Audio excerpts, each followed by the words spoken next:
بسم اللہ الرحمن الرحیم۔ سورۃ الصف کی فضیلت اور مسائل زندگی سے نجات کے چند وظائف۔ السلام علیکم ناظرین، آج کی ویڈیو میں ہم بیان کریں گے کہ آپ کس طرح اپنی زندگی کے مسائل کا حل قرآن کریم کی عظیم ترین سورۃ الصف کی بدولت فوری طور پر کر سکتے ہیں۔ مگر اس سے پہلے ہم اس سورہ کی شان قرآن کریم کی روح سے بتا رہے ہیں۔ اس مبارک سورت میں 14 آیات اور 2 رکوع ہیں اور یہ مدنی سورت ہے۔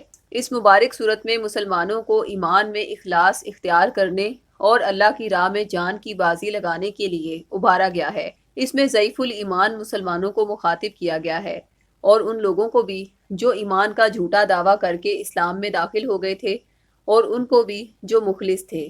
اس کے بعد اس صورت میں بنی اسرائیل کا تذکرہ ہے، جنہوں نے حضرت موسیٰ علیہ السلام کی اس وقت مخالفت کی جب آپ نے انہیں قوم عمالقہ کے ساتھ جہاد کا حکم دیا تھا۔ حضرت عیسیٰ علیہ السلام کا بھی ذکر ہے جب انہوں نے انہیں اپنے بعد آنے والے نبی کی بشارت سنائی تھی اور ان کی اتباع کا حکم دیا تھا۔ بنی اسرائیل نے اس حکم کو بھی پس پشت ڈال دیا۔ اس صورت میں بیان فرمایا گیا ہے کہ دین اسلام تمام ادیان پر غالب آ کر رہے گا۔ حجت اور دلیل کے میدان میں تو اسے اول روز ہی سے غلبہ حاصل ہے۔ مادی، سیاسی اور ظاہری اعتبار سے بھی وہ دن دور نہیں جب اسلام پوری دنیا پر غالب ضرور آئے گا انشاءاللہ۔ ناظرین، سورۃ الصف سے آپ کی زندگی کے بہت سے مسائل فوری حل ہو سکتے ہیں، جیسا کہ اگر کوئی لڑکی اپنے سسرال میں عزت پانا چاہتی ہو یا کوئی بھی شخص لوگوں میں عزت و عظمت حاصل کرنا چاہتا ہو تو اسے چاہیے کہ وہ سورۃ الصف کو مشک عنبر اور زعفران کی سیاہی سے ایک سفید کاغذ پر اعداد کی صورت میں لکھ کر اس کا تعویذ تیار کر لے اور پھر اس پر سورۃ الصف تلاوت کر کے دم کریں اور اس تعویذ کو اپنے پاس رکھیں۔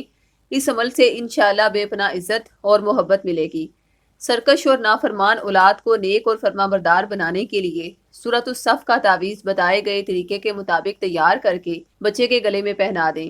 انشاءاللہ تعویذ میں موجود سورۃ الصف کی بدولت بچہ ہمیشہ کے لیے تابعدار ہو جائے گا، نافرمانی اور بدتمیزی بھی چھوڑ دے گا۔ اگر کوئی شخص بعد از نماز فجر سورۃ الصف کو پڑھتا ہے، وہ سارا دن ہر قسم کی ناگہانی آفتوں اور موذی بیماریوں کے اثرات سے محفوظ رہتا ہے۔ اگر آپ کے کسی عزیز پر دشمن نے غلط اور گندے الزامات لگا کر پرچہ کروا دیا ہو اور وہ بے گناہ سزا کاٹ رہا ہو تو ایسی صورت میں سورۃ الصف کا تعویذ تیار کر کے اس پر ایک مرتبہ سورۃ الصف تلاوت کر کے دم کریں اور پھر اس قیدی کے گلے میں پہنا دیں۔ اس عمل سے انشاءاللہ وہ قیدی باعزت طریقے سے بازیاب ہوگا۔ جو لوگ اکثر نیند نہ آنے کی شکایت کرتے ہیں یا پھر وہ جب بھی سونے کی نیت سے بستر پر جاتے ہیں تو برے وسوسے تنگ کرتے ہیں، تو انہیں چاہیے کہ وہ سورۃ الصف کا تعویذ بتائے گئے طریقے کے مطابق تیار کر کے گلے میں پہن لے۔ اس عمل سے نیند اچھی اور پرسکون آئے گی اور برے وسوسوں سے بھی جان چھوٹ جائے گی انشاءاللہ۔ اگر آپ کو تعویذ خود تیار کروانے میں کسی بھی قسم کی دشواری ہو تو آپ سورۃ الصف کا تعویذ ہمارے روحانی سینٹر سے بھی بطور 1400 روپے ہدیہ یا پھر عہد کے ذریعے فی سبیل اللہ حاصل کر سکتے ہیں۔ تعویذ منگوانے کے لیے اسی ویڈیو کی ڈسکرپشن میں دیے گئے فون نمبرز پر رابطہ کریں۔ شکریہ۔ اللہ حافظ۔